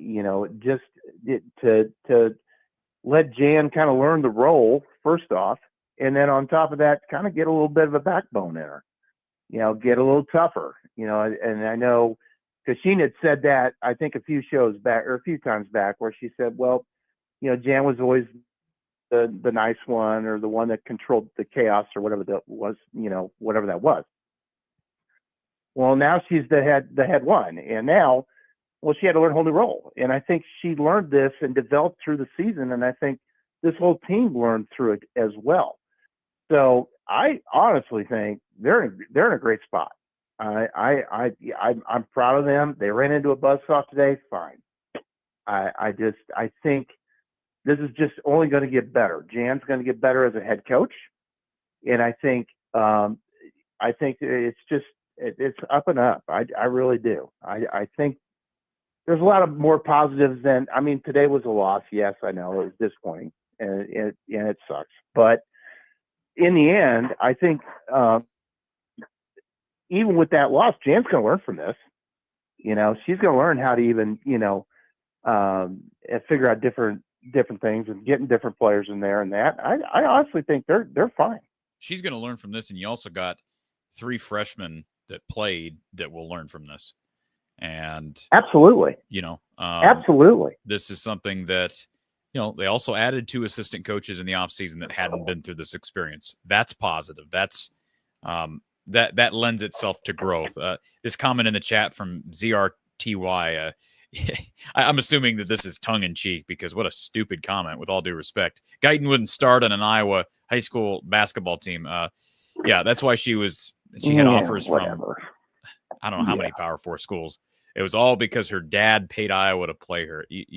Again, I'm just going to assume you're joking because I don't want to think that there's people that are that out of their minds in the chat. But anyways, yeah, I agree with everything you said. And like I keep saying, I just think the youth around this team, what experience they were able to get because of the loss last year, the fact that they were able to experience success during the growing pains, like Brittany said earlier, like if this was a growing pain, then wow, what are the You end are so results right, of growth? Corey. These are pains. If that's a growing pain, I would take that all day long. Right. Think about that. I mean, we're talking earlier in the day. We were like, hey, what is expectation like for Ben McCollum year one for Iowa men's basketball? And I'm like, well, I think they could make the tournament, but my expectation is for them to be close, maybe work their way out of the bubble. This team not only made the tournament, they earned a 6 seed. And a lot of people expected them to win today on the road against a really good Oklahoma team because of what Jan has done. And that's in spite of that 5-game losing streak. It's in spite of Aaliyah Guyton missing the first part of the season due to serious injury. It's in spite of Hannah Stolke and Sydney Falter missing much of the offseason due to injury. Mm-hmm. It's in spite of them not having any depth at the 4, not really having a 5 that can do it all. I mean, they have a young player in Ava Hayden who's got a great ceiling and tremendous growth. Holy moly, yes. But they've been playing out of position because, as we've talked about, Hannah hasn't developed her jump shot, so you're playing her at the 5, and you're trying to find minutes for Addie and for a true freshman in Ava who didn't play much of the season. So I just think it's a really excellent coaching job of the last couple of months. Oh, and I was completely agree. I was critical during parts of the season, but I was too. I mean, I didn't call in, but I was with you, Corey. I was the same way. I was just like, okay.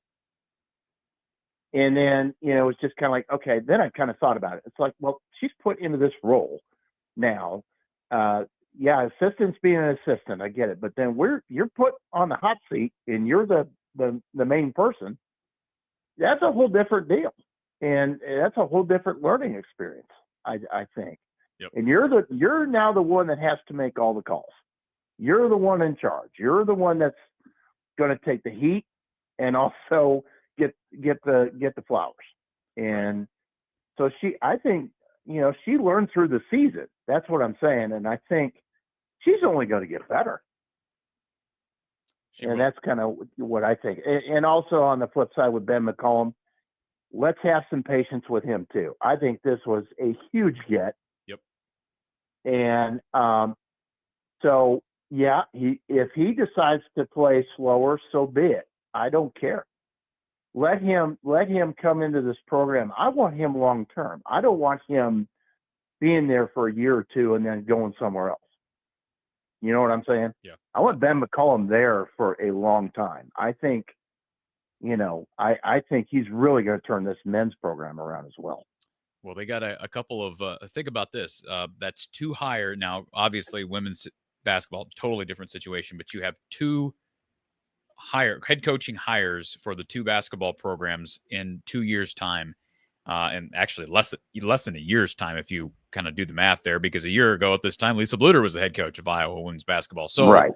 It is amazing. It's unprecedented to some extent. I think most reasonable people are really happy with what Jan did year one. We think that she is the person for the job. I think a lot of people, most people who are positive and, glass half full people are thrilled to death with Ben McCollum. There's a reason why he was one of the big options for the remaining jobs out there, whether it be Xavier, West Virginia. Drake wanted him back more than anything. There's a reason why. I think that's what happened with the contract, because last night I got nervous about it, because then I heard, well, they're finalizing the deal. And then all of a sudden I heard, well, you get on the internet, you never know what's going on there. Sure. But then I heard kind of late last night, well, it's stalled. And I'm like, okay, did West Virginia go in there and up the ante? Or did Drake turn around and up the ante? I don't know what happened, but I'm just glad it ended the way it did. Yeah. We got good time. We got fun times ahead. I'm looking forward to some of these off-season conversations because as you probably know, with this show, these are kind of the dog days once you hit mid-April to August. And now with the portal and with recruiting and 2 new coaches and just the success the women's program has had, I'm looking forward to this. This is going to be a fun. I think this offseason is going to fly by because there's going to be a lot to talk about. And I think the portal will be as active in the portal on the men's side as ever. And I think they're going to be active in the portal. We don't know what Jan's going to do in the portal. And Lisa was pretty choosy in the portal, and I understand that. But with the open scholarship and they've got more than one. They've got at least 2 open scholarships to work with now. Plus, if they lose somebody, they'll have more. I'm looking forward to seeing what the offseason is entails as it relates to recruiting. Do you think Jan's going to be more aggressive in the transfer portal? Yeah, I don't know. I mean, I kind of was thinking about that as I said it. I haven't really given that much thought. I do think she is. I don't know Ben McCollum personally, of course, but based on what people have said, it sounds like he's a very deliberate, I know what I want type of guy, and I think Jan's the same way. And I'm not saying Lisa wasn't, but I definitely think Jan is very deliberate head coach. Obviously, she wants to be post-focused. She's a post. She's got a post guru now as an assistant on her staff. But I also think she's shown by the hiring of Sean Sullivan and the emphasis she placed on that end of the floor that she values defense more than Lisa did. And some of that's personnel, but I do think we're going to see someone who probably goes to the portal for some toughness. If they look at the tape from today and use any of the disappointment from today as a motivating factor into the offseason, I would think that means she'll go get somebody, at least one player that helps them on the glass and helps them as it relates to toughness and physicality. But again, we have to remember, this was the first time all year, really, where Iowa struggled mightily on the defensive end. And they've rebounded pretty well. I mean, let's not confuse the men for the women. The men always get dominated on the glass, but the women have not. So like, I do think they'll probably address it. I don't know how aggressive they will be, but I do want them to use every scholarship available. Maybe that's not reasonable in today's day and age, but I would like to think Jan can maybe identify a diamond in the rough and take a shot on somebody who, hey, if you got a scholarship available, why waste it? Well, the two more things I'm going to bring up, and there was one possession Oklahoma had, and I don't know what quarter it was. Did they not get 4 offensive rebounds? Yeah, I thought there were multiple possessions where there were 3 or 4 made. Yeah, I saw that, and I'm like, can we not block out? Do we not? I mean, can we not? I just didn't understand what was going on. Was it just size or?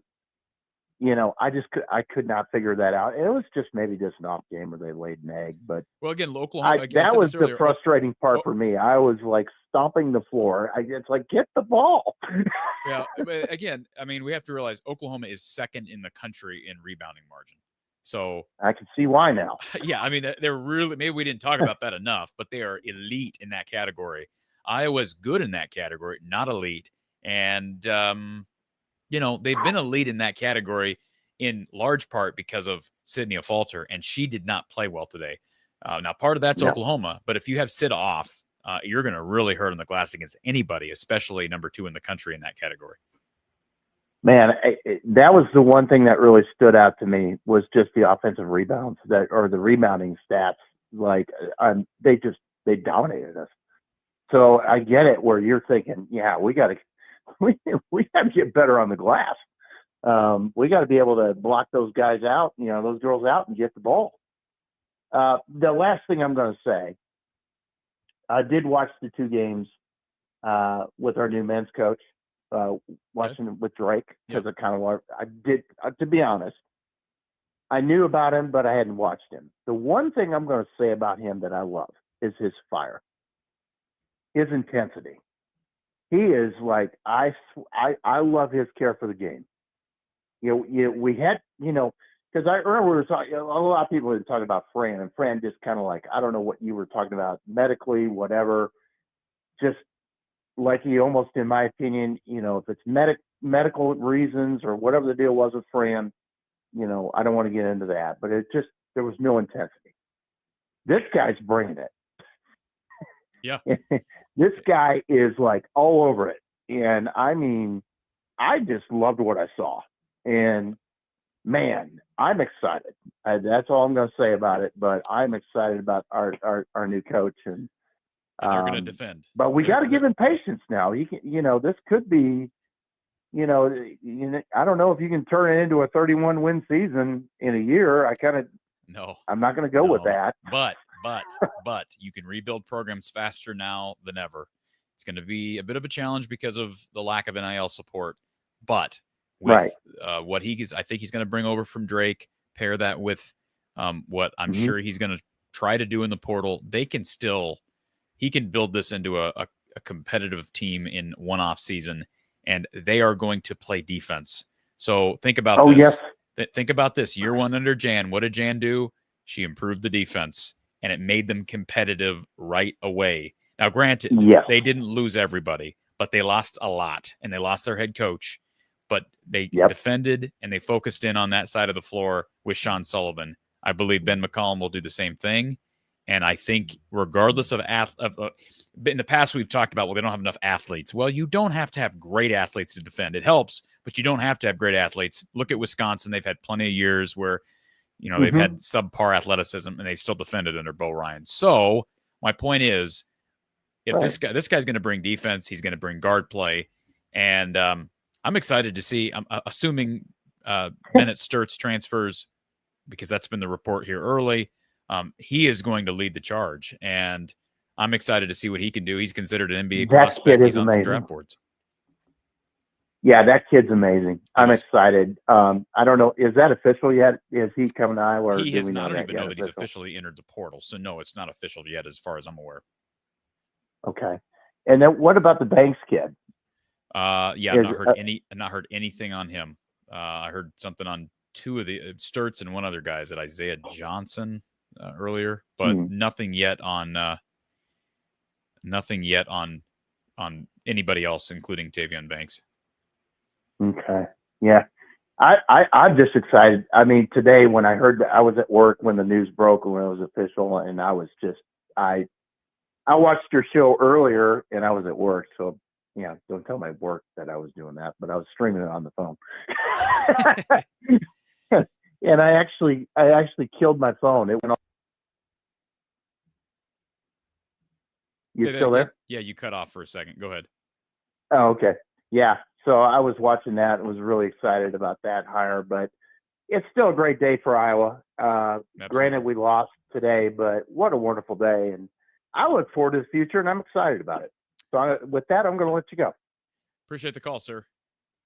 Thanks, Corey. Thank you for everything you do, and I love your show. Absolutely. Thank you. Appreciate your support. All right. We're going to go to our next caller here in a second. D. Rolifson says, bring back Kachine for next year, please. Long day for you. Thanks for all the coverage. Has it been a long day? I only did a 3-hour stream earlier today, and now we're late in hour 2 of this one. So whatever. Whatever. Thank you for the donate. The donations are really appreciated today because, it's been a long day. Let's go back to our phone line. Thank you for calling Iowa Postgame here from the Hawkeye of the Storm. Who's on the line? Hey, it's Kyle from Waterloo again. Hey, Kyle. How are you? Kyle, do I still have you? Yeah, I'm still here. Okay, I got you now. All right, just a big swing from earlier today. We had such a great news with the coach, and I see the score. I didn't see the game, but it was like, this is a score. I'm like, what? Yeah, a little bit of a salty ending to the day, but lots of, as our last couple of calls have brought out, lots of positive things to reflect on over the last few months. It's been a fun year. Yeah, but who did they lose as far as the seniors for the women? Well, Kylie Feuerbach is coming back for an extra COVID year, and then you have O'Grady gone. You have Edgar, who's not playing significant minutes. She's gone, and then Lucy Olson and Sita Falter. Those are the two big losses. Yeah. So they need some work at guard. They still need work at the 4. They need a lot of work at the 4 because I don't know that there's any guarantee that Hannah Stolke develops an outside shot, and with Sita Falter gone, Tegan Mulaney's not proven she's the answer yet. So they need answers at the 4 and at the guard position. Ball handling, I think, in general. I mean, I do think Aaliyah Guyton's going to be a lot better next year, and maybe Callie Levine can develop into a rotational player. But They got a couple open scholarships to work with in the portal, and I think they're going to look around. They're going to be thorough. Yeah, hopefully. For the other player from Oklahoma, I watched her play, Sarah Williams, here in Waterloo. So, yeah, I see the stats like, wow. She had a good game. So, and I watched her and Hallie Polk. They were great for West High. And I wish that they would have been a Hawkeye, but yep, you can't win them all. Some good. I was just thinking about that. There's some good in-state recruits. There are some really good in-state recruits, aren't there? I mean, I'll tell you, Iowa's produced some good ones, and they've spread all over the place. But from Audie Crooks to Caitlin Clark to the Pook girl, and I mean, man, there are some good players. Or Polk, I guess is her last name. You pronounce it Polk. And then Right. the gal for Oklahoma that got hurt late today. There are some good players in the state. Yeah. But yeah, the other than that, it's been a half and half day, I'll just say. Yep. So we'll take the first half of this as a positive. You win some, you lose some, but the future is bright on both fronts. Right. That's all I have to say. You have a good one. Thank you, Kyle. Appreciate the phone call. All right. Can you believe this is the last post-game show of the season, of the 24-25 season? Man, this feels weird. Feels really weird. All right. We're going to go to our next caller in just a second. I got some people here in the chat that say they want me and Kachine to do some Fever post-game shows. So we'll have to look at that. That'd be fun. I don't know. Could we get the support necessary for that? I don't know. Certainly can't do everyone, but Katie agrees with that. They want us to do Fever post-game recaps. So we'll have to wait. We'll have to see what the future holds. But this is the last scheduled post-game show of the 24-25 season. So feels weird. I actually have full disclosure. I have a fan kind of blowing at me. So if I look like I'm getting teary-eyed, it's not because I'm getting emotional because it's end of the year. It's because the fan's blowing on my eyes. So anyways, thank you, everybody. Esther says, how did Coach McCaffrey get fired? She hasn't been here, I guess. So Fran did have a contract, but they paid him a buyout and moved on. So 2 straight non-NCAA tournament seasons, and he's gone. And enter Ben McCollum from Drake. CG says he's eating a half a chocolate cake right now to cope with the loss. So eat responsibly. I actually, I won't say who because I hate giving free promotions out, but I had a company send me an email the other day that said I have a free chunk of cake waiting for me at their restaurant. So that reminded me I got to redeem my free cake. So Brant, he says, heard y'all talking about stretch 4 and scoring guard. Any idea who those players could be in the portal? The only people I've talked about with Kachine have been the Wisconsin 4 and 5. But again, one of them, Sarah Williams, the other gal, McCray. Do I expect them to jump on the Iowa train? No, I'm guessing that they have a pretty big market there, but there will be a lot of players entering here in the coming days. So we'll certainly keep tabs on the transfer portal market. Let's go to our next caller. Thank you for calling from the Hawkeye of the Storm. Who's on the line? Hi, this is Annie from New York. Hi, Annie. How are you? Hi. Okay. I know it was a very disappointing loss, and I know they lost by 34 points, but they did miss a lot of shots. What was their shooting percentage? You know? Let's see. Iowa's shooting percentage, it was in the 30s. Let's see. It looked like a lot of shots just weren't falling for them, too. They shot 36%. Actually didn't shoot poorly from 3. Iowa was actually 10 of 25 from 3. That's not a horrible number. They were way inefficient from inside the 3-point arc. The fact that they shot, do the math on that. They were 14 of, let me do the math here, 14 of 41. Is that right? From inside the arc. So 14 of 41. That's good for 34% from 2. So that's ridiculous. And then, of course, you add in they were minus 31 on the glass, Annie. That's, you can't give up 24 offensive rebounds and stand a chance. Right. And then you turn the ball over 20 times. They got killed on the boards. Yeah, you turn the ball over 20 times, and so many of those were live game turnovers, and it all results in a loss. Sloppy. It was sloppy, definitely. But it just looked like every time they threw up a shot, they weren't getting any luck either. Right. It was sad. If you think about a lot of those shots that fell out of the rim and just came up a little short, There's a lot of points they threw away too, but that's the way the ball bounces, literally. But anyway, I got a lot of confidence in next year. I think people are being a little too hard on Jan. She really, she came back nice after that 5-game losing streak. I thought they rebounded from that, bounced back from that pretty well. And also, I think Guyton has a good future. She needs to not be so raw. I mean, she's got a lot of raw talent. The talent is there. She just needs to settle down a bit, and be a little more structured. I think she could be a great ball handler. And I have a lot of confidence in Ava. She's got height, and I think if she can get some more strength, she'd be tough in the middle. So, and hopefully they'll get some new recruits. And I'm looking forward to next season. That's all true. I agree. I am just so looking forward to what you talked about, Aaliyah Guyton's growth, because yeah, she's still young. You could see she's very scrappy. She's quick. She's got all the skills. It's like raw talent. She just needs a little more seasoning. Yep.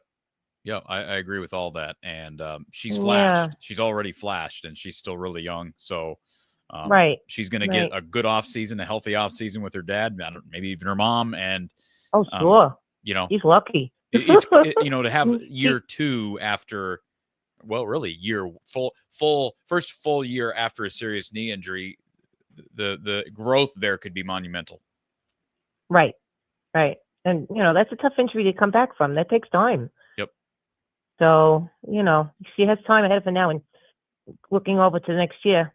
I also agree. I think you guys should do a fever show. That would be great. I see that in the chat. You guys would be spot on, especially Kachine. Well, yes. You too. It'd be Kachine. You'd get a good fan base for that. You would get a good fan base for that. I don't know. That's it. Yeah, it's interesting. It's interesting. Yeah. Yeah, it's an interesting idea. Well, you guys, tell it like it is. You can call it like you see it. So I just want to say thanks a lot for a great season. You guys made it fun. Thank you, Annie. We'll talk to you soon. Bye. All right. Peace, love, Jen. Thank you. Appreciate you being here. I don't recognize your name, so thank you for being here, supporting the show. Christy says do a fever post-game show for the preseason game at Iowa, so that's a good idea. Jason says, I got to head out, but thank you for all you've done this season. Appreciate you and Cash. Thank you, Jason. We appreciate you. Spot says fever. Come on, Corey. So we'll have to do something. We'll have to do something.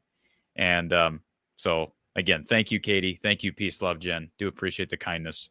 It is very much appreciated. I know I kind of go back and forth with some of the trolls, but I do appreciate the people who are here all the time, supporting all the time. People who, I appreciate every one of you, but the people who donate, the people who support our sponsors, the people who hit the like button, share, everything counts. Everything means something. So I do appreciate that.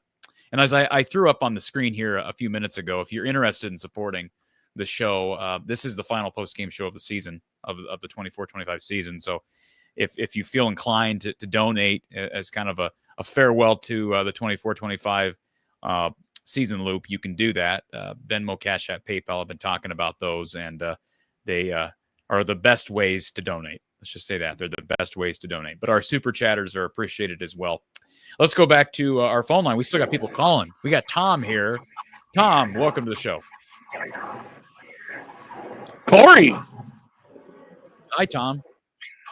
Hey, we made Oklahoma look pretty good today. I thought Oklahoma made Oklahoma look good. I thought sad thing is they'll probably get beat by 25 in their next game. Corey, thanks for putting on the show, post-game shows. Yeah, sure. Thank Cash. My pleasure. Love having Kachine on. You've been on enough today. I'm not getting much done. Yeah, what have you done today? I've been on for literally 5 hours. Yeah. I was on earlier. All right. So yeah, good day in Iowa. Other than that, Oklahoma really impressed me. I really thought we'd win this game. I did too. But this is a different team. I paused when you said that they could get beat by 30 or whatever you said against UConn. I paused only because this was not the same team we saw a couple of days ago against FGCU. If they play like they did today, Now matchups are certainly, make a difference. I can't imagine they're not competitive against UConn. But if they play the way they did against Florida Gulf Coast, UConn could beat them by 20 plus. Yeah, and I was like your other caller. I couldn't believe. I thought they had 5 offensive rebounds in the first half down there, and we never got the ball. Was their shooting percentage that great as a whole? Sure, No. Seemed like they shot a lot. No, they did not shoot Oklahoma didn't shoot the ball great. They shot 41% from the field. They were 32% from 3. I thought first half they couldn't hit the broadside of a barn from outside. They're only up by 10 halftime, or excuse me, by 11. What did I say? 8-4. 11. They were up by 11, and it's because they couldn't make any threes. They had a lot of open threes that were just missed. Let me pull the stats up. First half, Tom. I have the first half numbers. First 1 of 10 3-point land. Yeah, they were actually no. Listen to this. This is first half. They were 2 of 17 from the free throw line, or excuse me, 3-point line. 2 of 17, and they were 2 of 5 from the foul line. 2 of 17 and they were still up by double figures. That tells you how bad Iowa rebounded, how many times they turned the ball over. Iowa turned the ball over in that first half. They turned the ball over 12 times and got out rebounded 31-21, gave up 13 offensive rebounds, which was basically on pace for what they did in the second half. For the game, Iowa ended up giving up, 24 offensive rebounds. And they got dominated in second chance points, got dominated in bench points, and got beat thoroughly in paint points. So you ain't going to win with those types of numbers, even if the opponent doesn't shoot the 3-ball well. As far as the portal goes, I know Kachine says we have no chance, but I'd love to get the gal from Wisconsin. Yeah. Sarah Williams. Yeah. I like that too. I don't know. Yeah, I don't know if they can do that. I don't know that they can compete on her. Right. I'd certainly make a call. And Jan is somebody who's a post coach and a post wizard. I would be promoting that as much as I can, and I'd be talking about how we lose 2 post players. And I say we. I'm talking about from Jan's perspective. Who knows?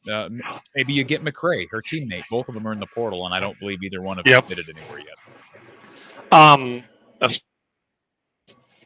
hope the best for Hannah, sure, but I have my doubts of whether she can be a 4.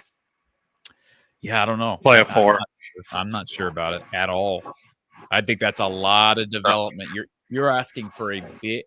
I don't know. When's the last time we've seen any player at Iowa, men or women, go from not being able to shoot to all of a sudden developing an outside shot heading into your final year? That doesn't really happen. Like, it might happen year 1 or year 2, but now we're into year 3 and heading into year 4.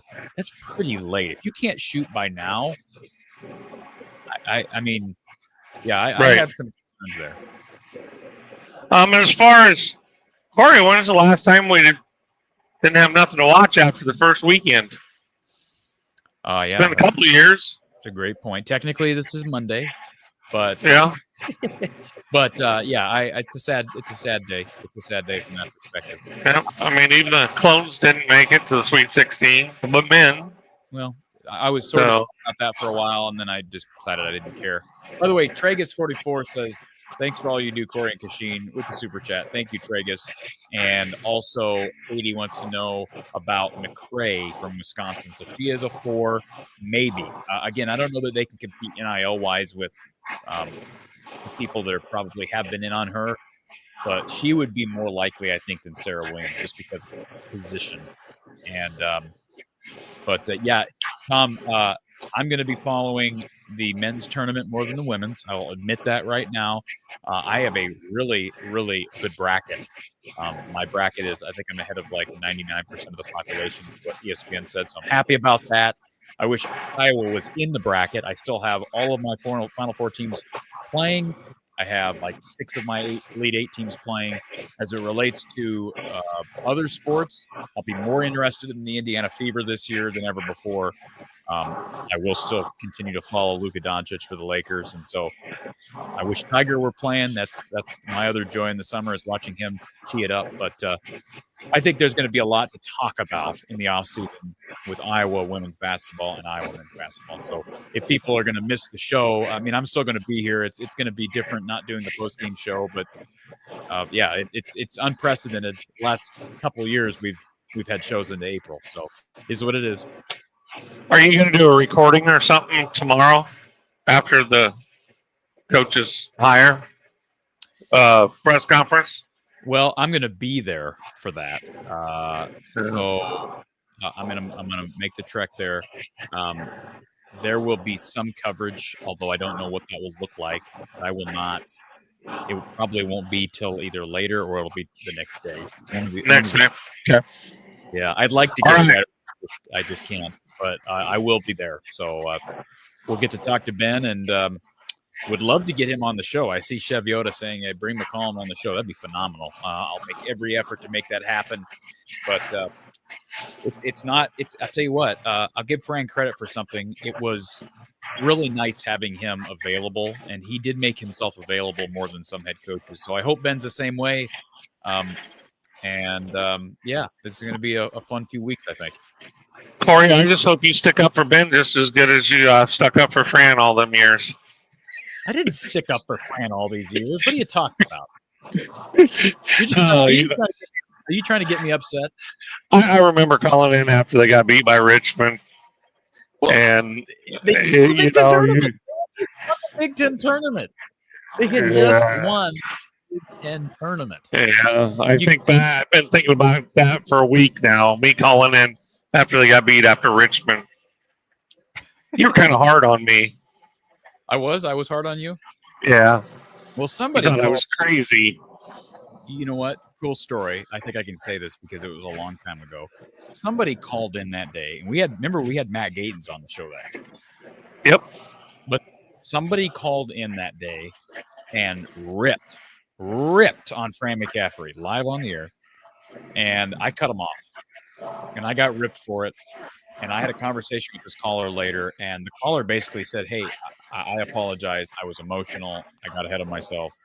But it just was – it taught me something. It taught me that people are emotional even when they don't have direct ties to something. Like, sports is real to people. That's one of the greatest things about it. Like, I think there needs to be balance, but sports is real. It does generate – hopefully a healthy level of emotion in some people and an investment people have. And so, like what you said earlier, it resonated with me. Man, it's going to suck not having basketball to talk about Iowa basketball now for the next how many number of months. And we're coming off a really poor effort from the men and a season which didn't, feature the greatest player in the history of the program in Caitlin Clark. And yet we're still sad it's gone. So that's what I love about this show. People are invested in this program. All right, Corey, I'm going to let you go. Thanks for everything you do. Thank you, Tom. Absolutely. Thank you for being here. Brock Intveld. Thank you, Brock, with the super chat. He says, thank you. Love the show and hard work. So very much appreciate that, Brock. Again, if you're interested in sponsorship or in supporting the show by donation, you can do so. I'll throw the email at the bottom of the screen. Please, folks, hit the like button before you leave. That would really help. And again, I don't know the next time we're going to be here.